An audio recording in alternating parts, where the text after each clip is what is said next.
here with Enid.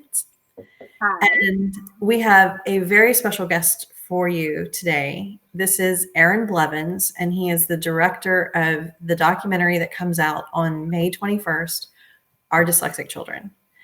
Hi, Aaron. Thanks for joining us today. Hello to you, ladies. Thank you so much for the invite. I'm really, really excited to be here. We're so excited to have you. Oh my gosh, there's so much buzz in the community about your documentary that's coming out in a couple of days. I'm seeing it on like every group and every page. Oh, wow. So, yeah, I think I personally am very excited about it. I think it's going to be amazing. I'm really looking forward to it. Wonderful. Wonderful. That's great. Yeah, we are excited to bring it to everybody. It's been, many, many years in the making, even before I was involved. So we're really, really pumped that it's finally coming to the finish line. And how will people be able to see it? So it is going to be releasing online for the premiere. It will be available for a period of a few hours to watch online. There's a panel discussion that the Our Dyslexic Children team is hosting thereafter. There's going to be a range of people on that panel. And then after that, the film will be available. I can't really give any more details yet about that, but pretty soon after, the film will be available for others to be able to access. So we're really, really excited about that. Wonderful. Excellent.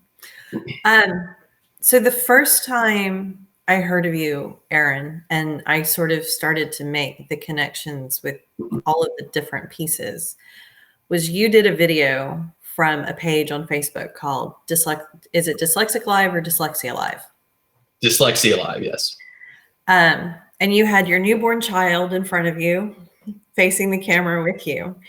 And you started talking about how you kind of came to this project. And one of the things I think is interesting is you've said that you're not dyslexic, or you've never been diagnosed with dyslexia if you have dyslexia.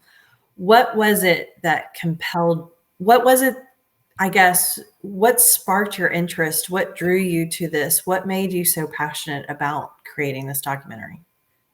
Sure. That's a great question. So I learned about this project actually through our writer, Kelly. I had worked with Kelly on some other things in the past, and heard about this parent group in Upper Arlington here in Central Ohio through her. Just briefly shared about kind of what they were able to accomplish, the problem that they were facing, ultimately what the parent group was able to do, and was very intrigued. And they were looking to tell their story in some capacity. At the time, they weren't really sure how yet they wanted to do it. They had explored the opportunity of doing a documentary, but they were really looking to assemble all the right team members, I guess, to do that. And so just through a series of meetings with them to learn more about their story, met with really a larger size parent group there in the beginning. That team ultimately, who actually worked on the documentary, whittled down pretty tremendously, but just got to hear kind of the story from their mouths about what they went through and really what their children were going through. And that was really the thing that hooked me, because like you said, I've never been tested to be a dyslexic. I don't really think I am dyslexic. If I am, it's probably fairly mild. I grew up, actually, I was homeschooled my entire life. And I was one of those students that just struggled my entire life. I never did really well in school, and no reflection, bad reflection on my mom. She did the best that she could, but it was really my, I guess, imagination as an artist. I was always daydreaming, and actually I see this now in my little girl, Evangeline. She has like a serious case of FOMO all the time. Like she always is like thinking she's missing out on things. And that's really, I think, what a big part of why I struggled as a child also is because I had the same FOMO and just was always thinking about things and dreaming and imagining things. And so that's ultimately what led to me really struggling for most of my life in school. And so I guess to answer your question, I really saw a lot of myself in a lot of the kids that went through these struggles, and the kids that are going through this struggle still even today all over the world. So it's interesting that you bring that up about your daughter, and because along my journey, I found the traits of highly creative people one day I was looking something up, and you can, if you go online, we'll post it again. We posted it before, 20 traits of highly creative people. It mirrors ADHD, right? And so for my whole life, I'm like, oh, I'm ADHD. And then I thought, oh no, I'm highly creative. So I thought, what a great way now to, or just another way to look at it in terms of, and so it's that FOMO, it's that the brain never stops. There's, you think of one thing, it leads you to another. Right. And yeah, and it's interesting. So we'll have to post that again on Dyslexia Initiative. Cool. Definitely. I'd love to see that. Mm-hmm. So you said you've been involved for several years, but one of the things I've kind of also picked up about you is you've become very passionate about the movement itself, right? Yes. Can you talk a little bit about that? Sure. So, it was pretty evident early on that this film, this story, what this parent group did was pretty special. And also evident, just as I began to learn more about it, that it is a problem that parents and children are facing everywhere. And everybody's kind of on a different path at different stages in the journey, figuring it out. And so I actually come from a background of advocacy. I've done other advocacy work in kind of other spaces over the last 10 or so years, and really have seen the power of what a united community of people can really do when people collaborate, when they work together towards a common mission, a common goal. And I've seen that play out now in a few different arenas, just people doing good work to solve a problem. And that's really what I've become the most passionate about over the last 10 or so years of my life. And so this was just a very natural fit for me to as we moved through the production of this film, seeing the opportunity to just help foster that collaboration between parents all over the world, helping them make connections, much like what you guys are doing through the internet. That was really the internet and technology was two of the things that I was really passionate about as a young child. I mean, one of those dreams I had was always using it. I always talk about this. I used to sit at my grandmother's house and scroll through the JCPenney magazine, daydreaming about laptop computers. As like a 9-year-old, laptop computers were still big and bulky then, but to me, that seemed like the opportunity was at your fingertips when you had that technology. The internet wasn't really a thing then, but to me, that's what it seemed like. And now fast forward however many years later, it really is true. The power of the internet, the power of connecting people, working together, collaborating through technology, through the internet. That there's really so much that can be done to solve these really important problems, really big problems that need to be addressed when people come together. So that's really a part of why I'm so passionate about this. When we were talking right when we got on, sorry, Ashley, about how 37%, this keeps going over into my head. 30% of the students in our country are only 30% are proficient. That's what it is. So 30% are proficient in reading.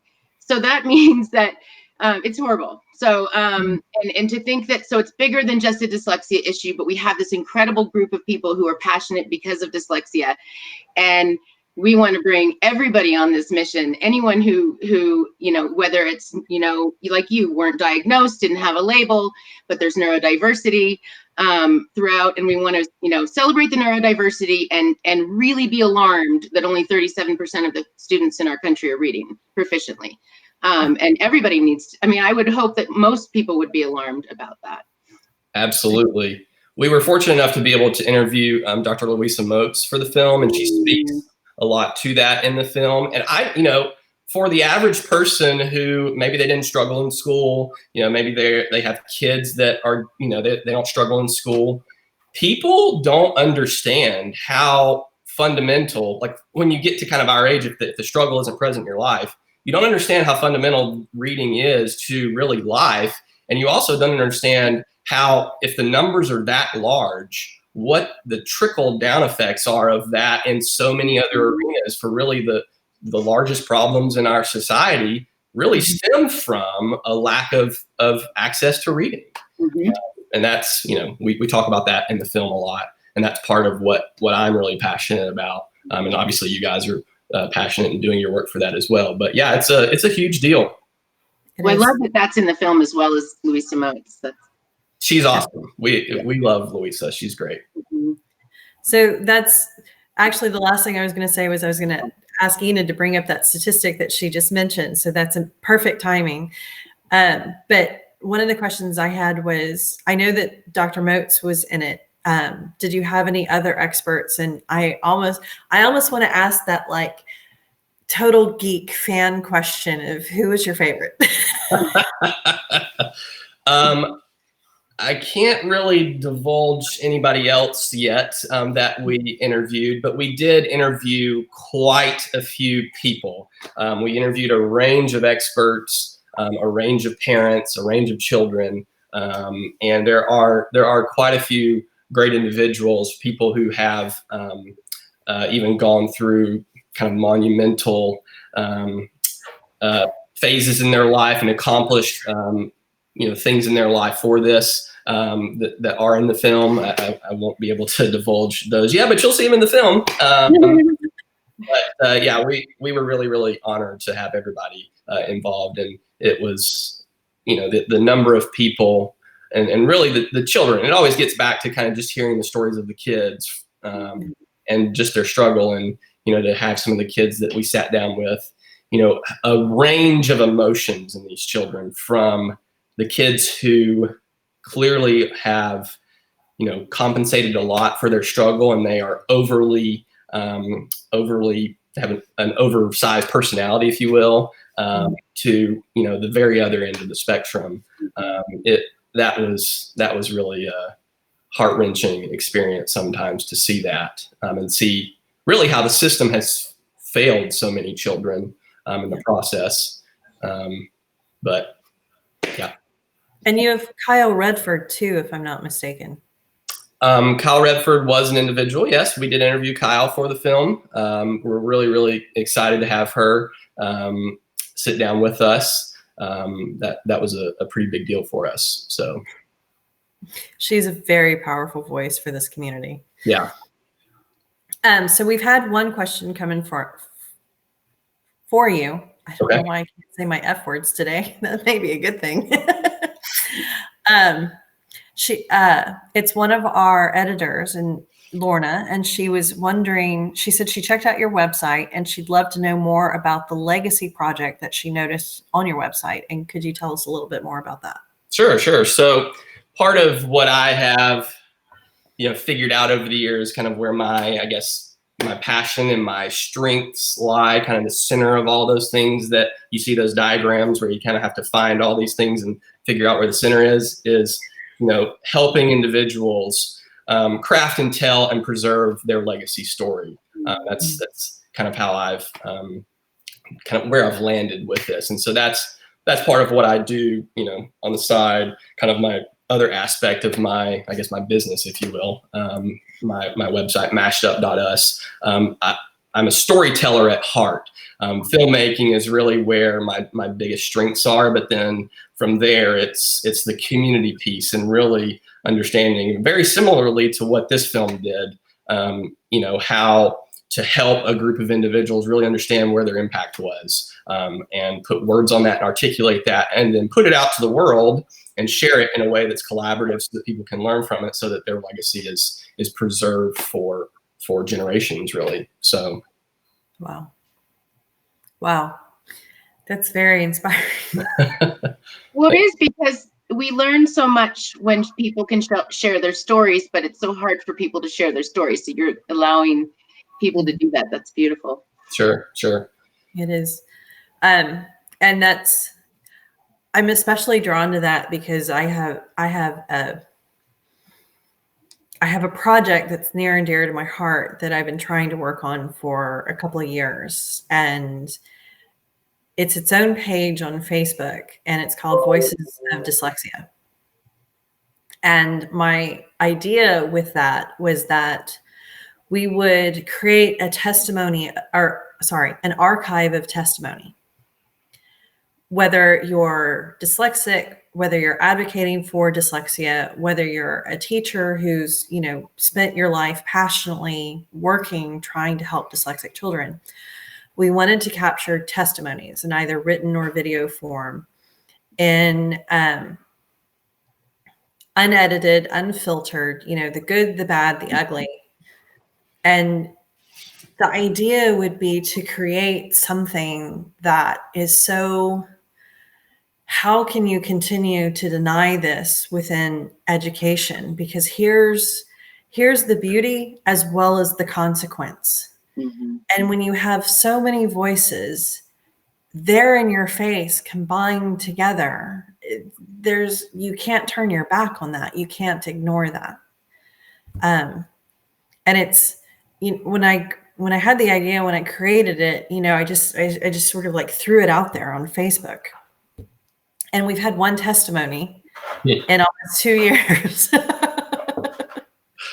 People are scared to get on video.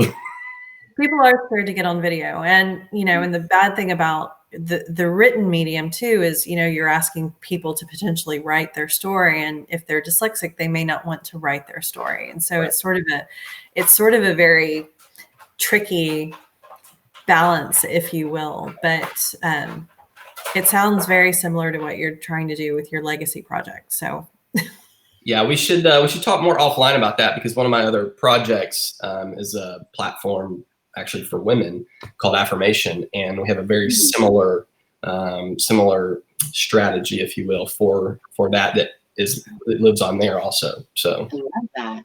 I want to hear more about that. Okay. Yeah, definitely. I'm gonna go check that out. It's wonderful. So a little bit about you. You said you were homeschooled by your mom. You always felt very artistically driven. Why film? What brought you to film? What was your white rabbit that kind of drug you into this world? Well, let me just show you here. So behind me, you'll see my super nerdy Star Wars action figures. Look here. So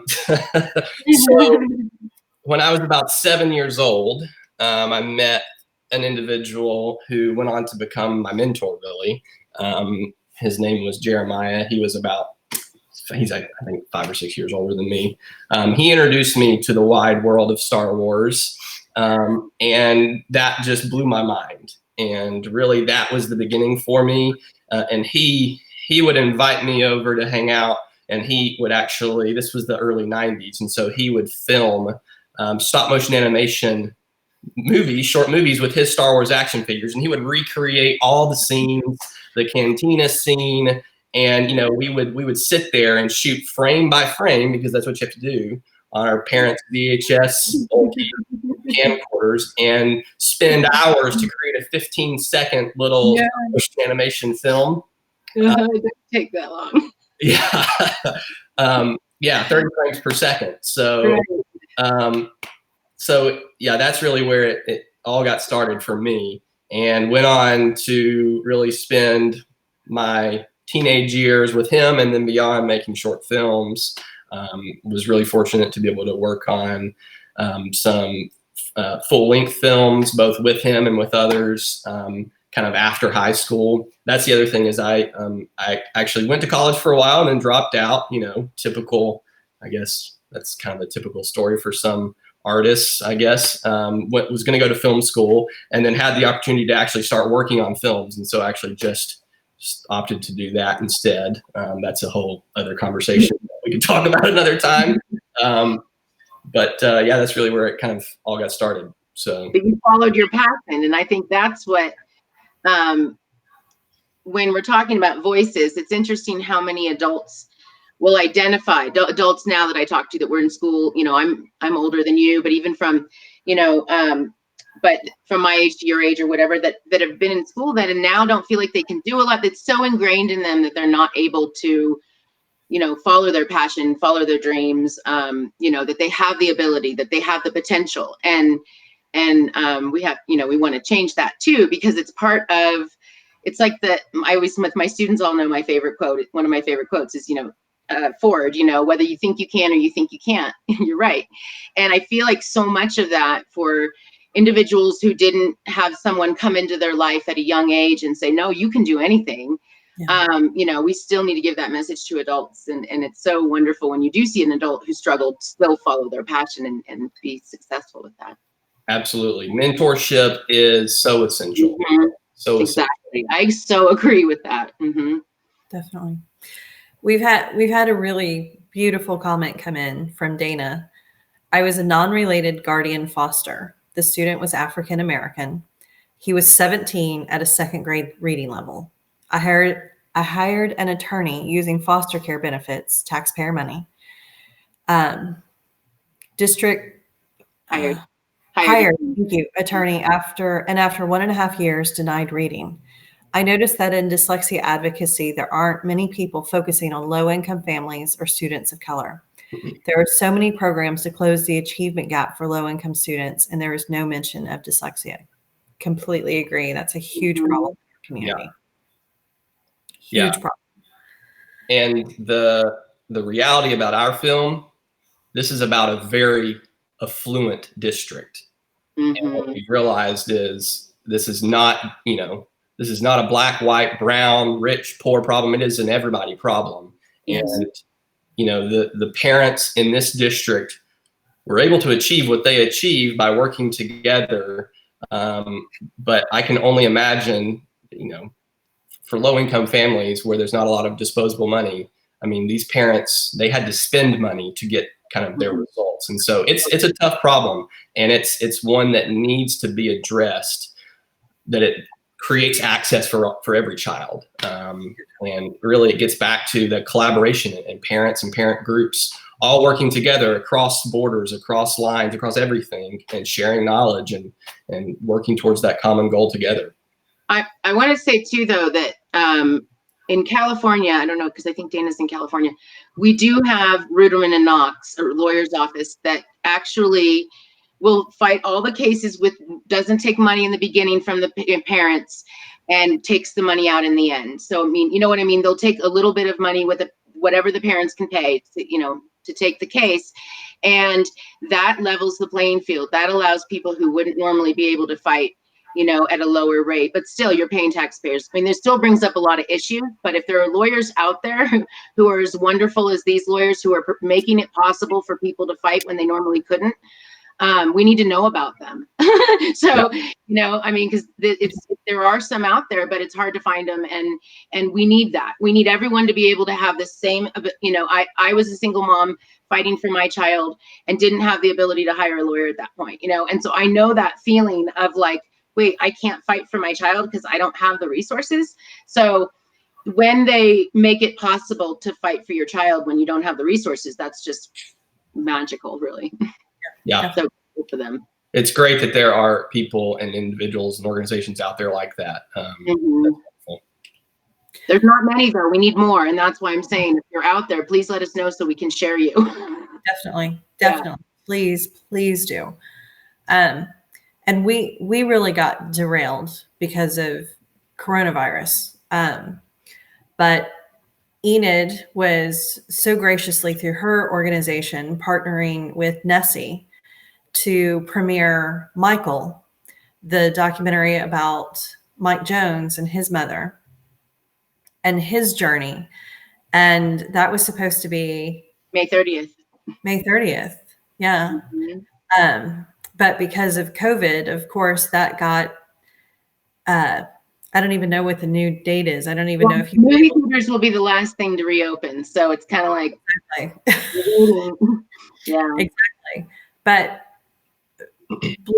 from a very blessed perspective, the Dyslexia Initiative was going to be one of the recipients of some of the funds raised through that event, because part of our intention is to create what we're going to call an advocacy fund, because we want to help pay for advocates, and we want to work to try to help pay for due process for those families that cannot afford to do that. I'm very passionate about, you're right, most of the people that are fighting back have the affluent means to be able to push back because they can afford $50,000 in lawyers' fees to file due process.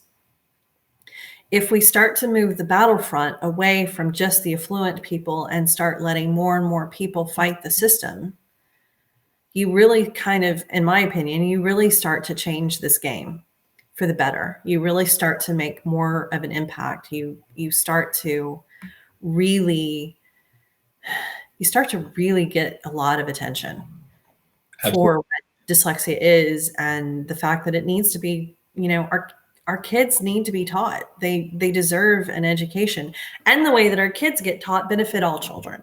Absolutely. Mm-hmm. The amount of money that they spend on bad programs that fail such a large percentage of our children, not just our dyslexic children, but just such a large, overwhelming percentage of our children. If they use the science of reading, they would be spending so much less money, because then you're not having to help as many children or pass them along, get them out of school, throw them into society. 32 million illiterate adults, over $200 billion a year in medical errors because you can't read medications and you make bad medical decisions. And just there's so much. There's so much. Dana said, and this is so important, I agree, Dana, we as a group are working on exposing the use of our tax dollars in education that is used to pay the private lawyers who fight reading remediation. I've been in education in low-income districts and never knew this happened. And again, so these angels from heaven, these lawyers that Rudin Knox filed a lawsuit in the state of California. It's going to be a big lawsuit. It is a big lawsuit, and it is claiming civil rights violation. That's what's big about it, because and I have no doubt that it will have a successful resolution. And when that happens, we're not talking anymore about, did you violate special ed stuff? We're talking about you're not giving kids access to their right to read. So that's happened. That's been filed. So it'll be interesting to see the outcome of that as that happens, because it'll be the second lawsuit. We have that one in LA Unified, against LA Unified, $5.2 billion. Forgive me if I get my facts wrong, but just earlier this year, they found on that case in California. So I think once the money starts to get, so these things are, I think that we need to be talking about that. And, but now that I think the state is going to have to pay attention, because it's hitting them at the pocketbook. Right. Absolutely. Follow the money. Yeah. One of the things I'm very passionate about also is, there's kind of, in my previous world of advocacy, nonprofits are, a huge part of the good that's done, but it's tough for nonprofits. I mean, you guys know, everyone who runs a nonprofit knows, it's a combination of grant applications, your best donors, going back to them consistently, hosting events, consistently doing that. One of the things I'm really passionate about, and there's growing energy around this, is people in the business world who are passionate about this and who use their money and kind of funnel it either to the nonprofits that they're passionate about, or they find, these causes that they want to rally around and help strengthen. That's really one of my big passions, is figuring out ways to do that more creatively. This is kind of a taboo topic, and I don't know if we talk about this or not, but a lot of people kind of look down on businesses in the advocacy space. But there's also a lot of great businesses who do a lot of really great work and are socially conscious. I think about Tom's, Warby Parker, there's all those kind of companies that do all this good. And for me, that's really one of what's been a big part of me as an artist, is you are kind of entrepreneurial, if you will. And so part of what I do kind of behind the scenes is figure out ways, to creatively do that. And a big part of my personal mission is working with those kind of people in the business world who do want to be more socially conscious and do more good with their money and be a responsible capitalist, if you will. And figuring out creative ways to do that, because business is not bad. It's what we choose to do and how we choose to operate in business that really is what leads to the negative energy. Loving businesses, like you're saying, that give so much back and give their contribution to society. And if that's how the voices are going to be heard, and because unfortunately, it is money talks in this world of trying to get kids what they need. And I applaud those people who do that, those companies, those businesses that are willing to, help. And the nonprofits right now, it's interesting because my friend works for the what's Arthritis Association. I mean, the arthritis, it's a nonprofit, national nonprofit for arthritis.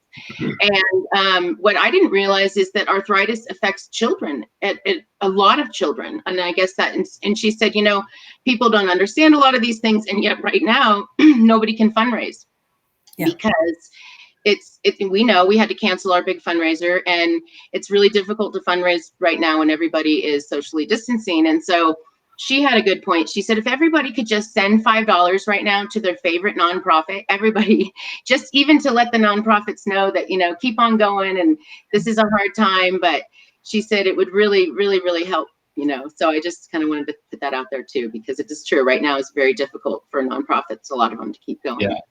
Yeah. Fortunately, we've never had any money so far, so we just keep doing what we've always been doing. But it just delays our plans to be able to sort of do what we can to help those who don't have the financial means to fight. I mean, it shouldn't cost parents to fight back against the system, but it does. Education is a multi-billion-dollar industry. And, they can push parents into complete bankruptcy. They can even push affluent parents into complete bankruptcy. So if you don't have the temerity, the means, and the gumption to keep going, it's hard. I mean, that because you've seen that with your documentary, but we have to empower everybody to be able to fight back against the system. And if that takes money, then that's what it's going to take. Yeah. And people from every walk of life, from, not just the business people, but politicians. I mean, everybody, in really understanding the core crux of the issue, which is reading and access to reading, and those staggering statistics that still so many people have no idea about. And so many parents still don't know that the reason why their child is acting out is because they're struggling with reading. Like, thank you for saying that too, because there is such a correlation between the behavior and the difficulty reading, and yet many times those two things are addressed separately. Yeah. And it's really important that we, Dana has another really good point. Wow, Dana, you are awesome. We are in Southern California. We are using the COVID to submit. This is really great. We all need to be doing this. COVID to submit public comments at district board meetings to talk about taxpayer dollars and litigation. Yesterday, we had 10 board comments that are read out loud, to be done this is to be done at 10 districts in the last month. It's a great marketing tool. You can submit comments anywhere. But yeah, wow, that's something I don't think, I didn't realize that. And so, and that's what's important too, is when people are doing advocacy and doing these things, we might all assume sometimes that other people would just know to do these things. And even though, like Ashley and I are obviously in this world of advocacy, we don't always have the best strategies. So we appreciate when people share. Definitely. Well, you always have to be in a growth mindset, I think, when it comes to advocacy more than anything else. You're never an expert on absolutely everything. The law is constantly changing. The strategies, the opposing strategies are constantly changing. The game is constantly in flux. Nothing is stagnant, but you have to always be willing to have your heart and your mind open to learn and listen to other people and hear those ideas, because that's a phenomenal one I've honestly never thought of. People focus very hard on testifying in front of school boards, but not that. And it's only because of COVID though, because normally you couldn't do it that way. So that's brilliant, because normally you would have to go in publicly, but you can't because there's no board meetings. Yeah, definitely. So, yeah. How are the schools where you are doing the one-on-one reading instruction for the dyslexia student during this COVID time? That's probably for you, Enid. You're the only one here doing one-on-one instruction. Well, no, I want to give a shout out to Nessie. Actually, they have a white paper they're coming out with that actually showed grade levels worth of growth in months. Oh yeah. And was really cool because they had an opportunity basically to have people just use Nessie because they were using it as an option. So I'm really excited. I think I put it on Silver Linings yesterday, and we'll share it. But it's the information that she had. It's really exciting because when you have an appropriate structured literacy program that focuses on phonological awareness, it's crazy how fast these kids can grow. So Definitely. yeah. But we've had a couple of questions come in specifically about Aaron's documentary, and since Aaron is our guest and we're focusing on his documentary, I think we need to switch kind of back. One of the first questions was, how long did you work with these families? I mean, how long did you follow these families and these children to be able to create this documentary? So we spent probably around a year and a half filming. Yeah, it was probably about a year and a half of filming. There was pre-production that went into the process, all the planning, really understanding the story, crafting the narrative that we wanted to tell. And it really, like every documentary, you kind of go into it with a general idea of what you want to accomplish, and then you get in and you hear from people and things change. And so that definitely happened through the process. But, pre-production, production for the filming, about a year and a half, and then the post-production after that. So. How many years did they fight? So this actually, there's a few phases to what happened here. And again, I don't want to divulge too much because you're going to learn this in the film. But there are multiple phases to the fight that happened in Upper Arlington. And kind of the first phase is public record. So, I mean, that all the information is out there if you go look. It was really about a single family that took on the district. And took that pretty high in the court system. And then ultimately, a few years later, it turned into this group of parents because the same things were still happening. Mm-hmm. So. That's one of the things that really kind of irks me is, a lot of times when due process is filed, parents are stuck with a gag order. And so they can't share their win. And what was happening tends to continue to keep happening to other families. And so it's just this vicious cycle, if you will, where these kids are just churned up in this system. And those that have gone in and won against it are, powerless to say anything. I just drive me nuts. The film deals with that. Oh, wow. That'll be awesome to see. Yeah. And I believe that you said this, but one of the other questions was, what was the makeup of the district you followed in this movie in terms of wealth and racial ethnic mix? Very affluent. It's perhaps the most affluent district here in Columbus, in Central Ohio, and mostly white, probably largely all white. Wow. Do you have any desire for like a follow-up project in other areas to follow different groups to kind of help spread the dyslexia message with other ethnic groups, other socioeconomic statuses? I mean, to share the message of diversity and inclusion dyslexia is across the board. It doesn't care about race. It doesn't care about gender. Well, and again, this is a reading issue, not even a dyslexia issue. Exactly. I mean, I know that we focus on dyslexia, but I mean, this is and I don't even know that a lot of people even realize what an issue it is until they're there. And so when you think about only 37% are proficient, then you say, well, that's a bigger issue than just, yeah. So it's, but it is, but what's interesting is that the bilingual, but the learning English as a second language is very similar to learning just how to read many of the same things, so, we just need to make sure we're educating and getting everyone aware that these issues are affecting everybody the way we're teaching children not to read. Completely agree. Absolutely. And to answer your question, yes, I'm, definitely interested in hearing anything from individuals, who have ideas. That's actually part of why Dyslexia Live exists. So Dyslexia Live, we can talk about that, or we don't have to talk about it. But Dyslexia Live actually was started as a vehicle to help us promote the film. Ultimately, the way everything kind of shook out, Dyslexia Live and Our Dyslexic Children are separate, independent entities now. Dyslexia Live is what I am running with. The Our Dyslexic Children team is kind of focused on their own efforts. But in terms of storytelling, in terms of capturing stories, and really figuring out the next 5-10 years and beyond, both for me personally and for Dyslexia Live, I know a huge part of that is individuals' stories and the stories that still need to be told.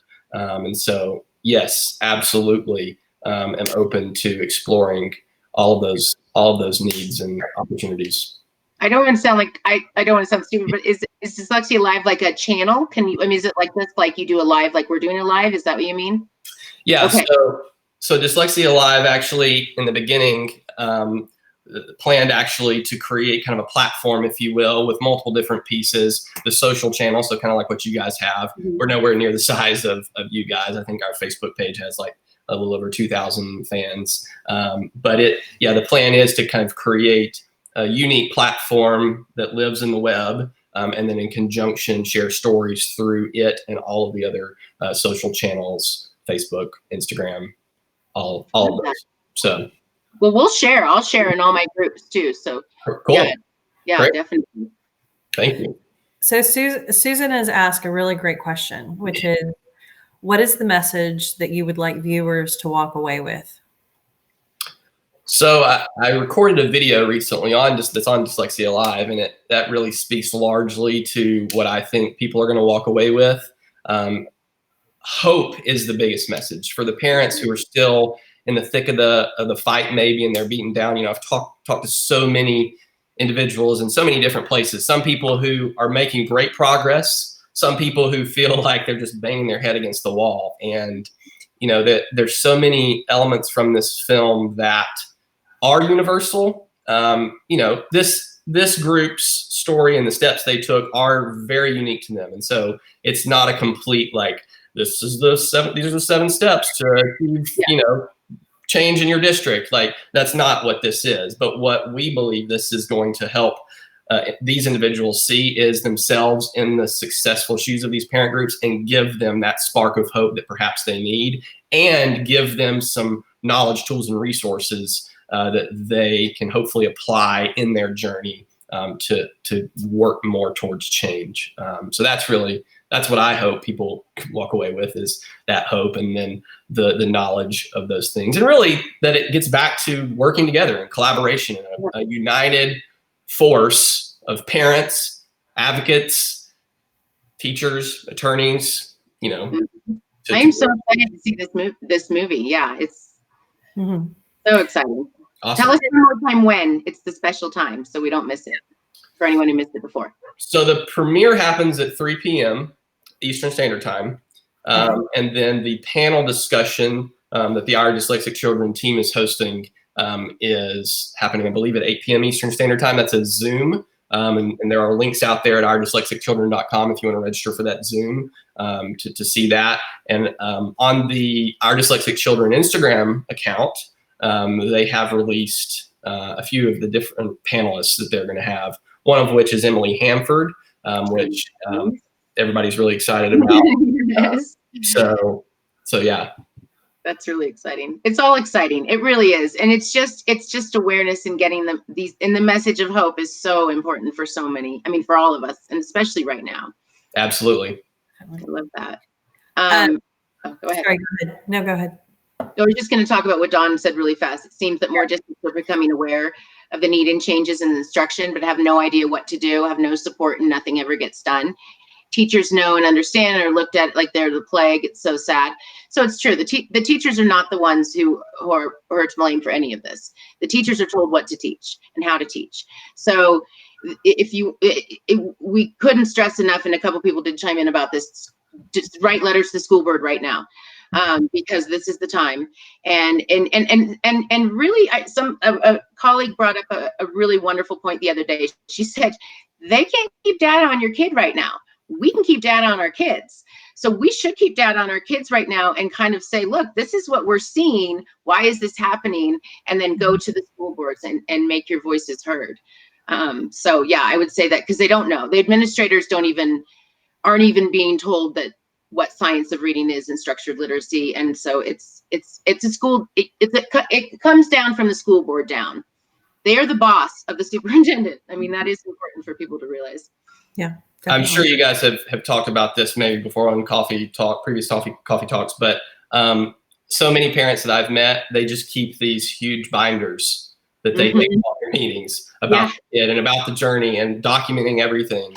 The binders, Oh, and we recommend the binder. We love that you bring that up. We always bring things back up because, it's good for you to have things organized. It's a little bit like I know what I'm doing when I have the binder, it kind of, Yep, absolutely. It's powerful, the binder. Absolutely. And it establishes a presence when you walk in the room. It's like, this parent is prepared. It is. And they don't all have a binder. So when they do, it makes a difference. Yeah. Right. Yeah. I went into a meeting once and it took me a couple minutes to unpack, but I pulled out all 4 binders. It wasn't 4 at the time. I think it was only 2, but they were like overflowing, about to burst binders. I pulled out my Rights Law Special Education book. I pulled out my computer. I pulled out a notebook and a notepad. And the head of dyslexia for the district was almost laying on top of the table going, and I looked at her and I went, yeah, I'm ready for you.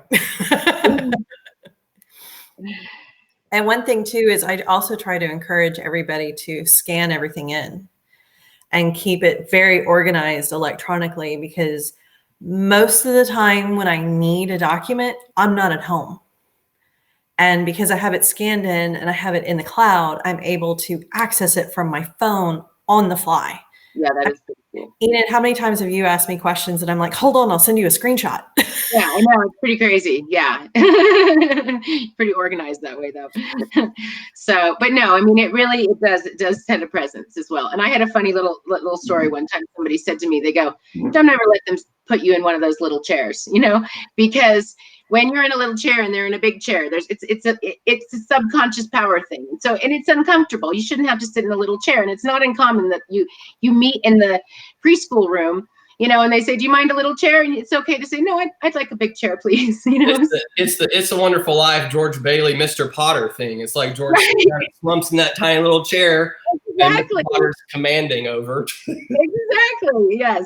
It just makes you feel better when you're sitting in a regular, normal big chair. I love that, though. I actually love that you say that, because it's such a powerful thing. Because I have worked with colleagues.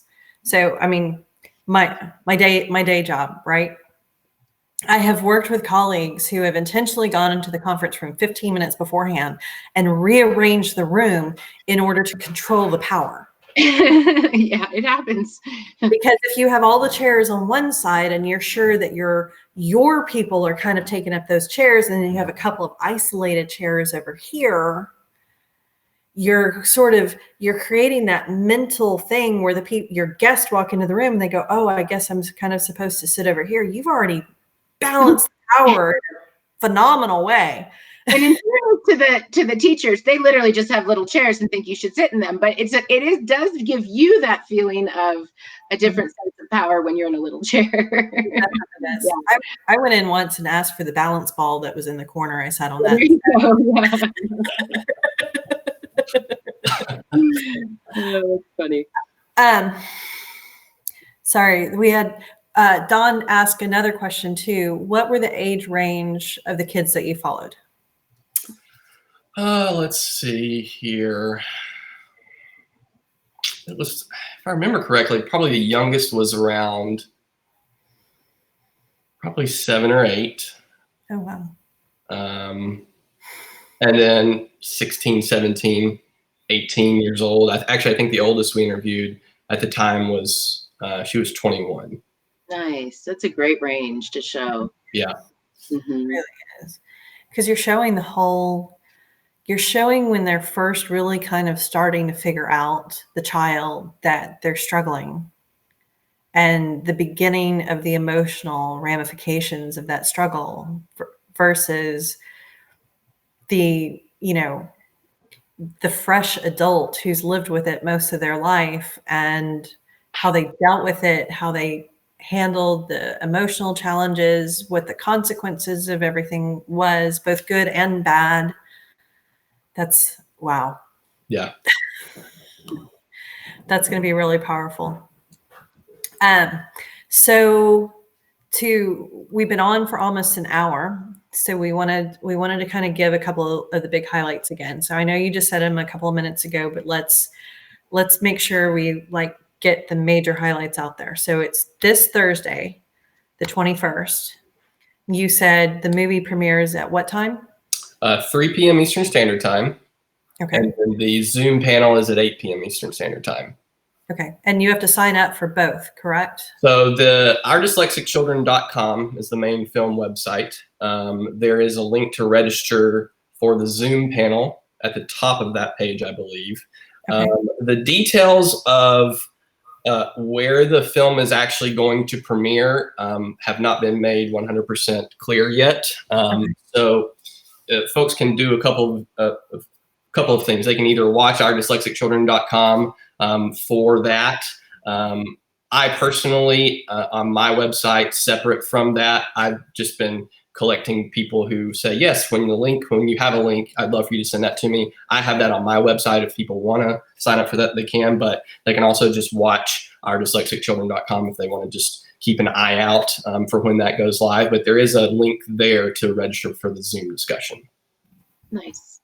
And then Dyslexia Live is what you're, and we're going to share that. I'll share that in the advocacy group and the special ed IEP group. So we'll get that from you, and we'll share that so everybody can check that out as well, because that's a place just to have platforms for people to share their stories. Absolutely. Absolutely. Thank you so much for that. Yep. We're on Facebook, Twitter, Instagram, and then dyslexia.live is the homepage. If there's a wait list there for the actual platform, if people want to go sign up for that. And there's also a button, actually, if you want to share your story, there's the option to do that as well. So nice. Very nice. Well, Erin, thank you so much for joining us today in what is the last episode of this season. Hey. You are the pièce de résistance to our first season of Dyslexia Coffee Talk, which we're our first. Yeah, it seems like we've been doing this forever. I'm so tired.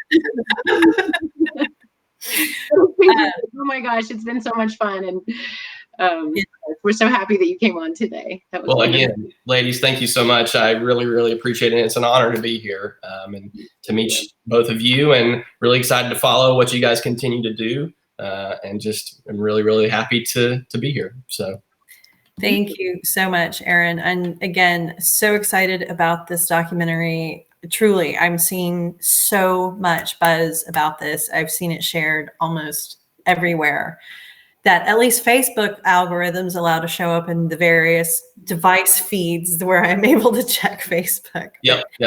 This is going to be really powerful. Thank you for taking on this project and adding this very powerful voice to the movement of fighting for literacy rights, because like Enid has, kept reminding us, this isn't just our dyslexic children. This is about literacy. This is about everybody learning how to read in order to have self-determination. So we all got into this fight, at least us originally, for dyslexia, and we know that it's so much more than that. But thank you.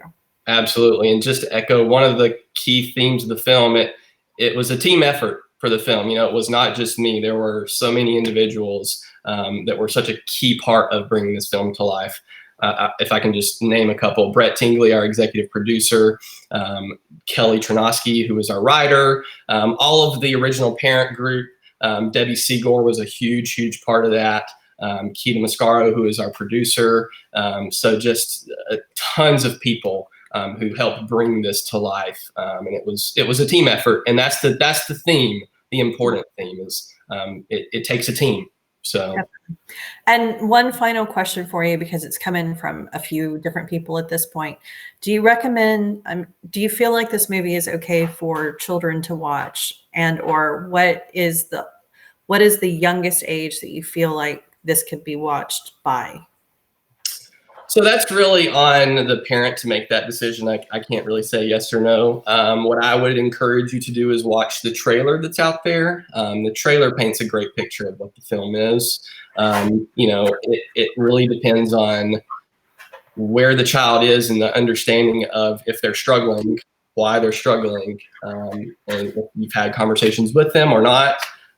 So it's tough to really say, but really a good gauge for what the film will present is to just watch the trailer, and hopefully you can make a judgment call from that. So awesome. Well, again, thank you so much, Erin. So looking forward to it. Me too. Oh my gosh. Absolutely. Thank you, ladies. And thank you, everybody, for sticking with us for season 1 of Dyslexia Coffee Talk. I know I've had a blast doing this with my seriously great, amazing girlfriend, Enid. So thank you so much for being a part of this. Thank you. No, it's been such a pleasure for me too. I love it. Thank you, Ashley. Thank you. So everybody take care. Watch the documentary. Have a really great summer, and we will be back in the fall. Bye. Bye.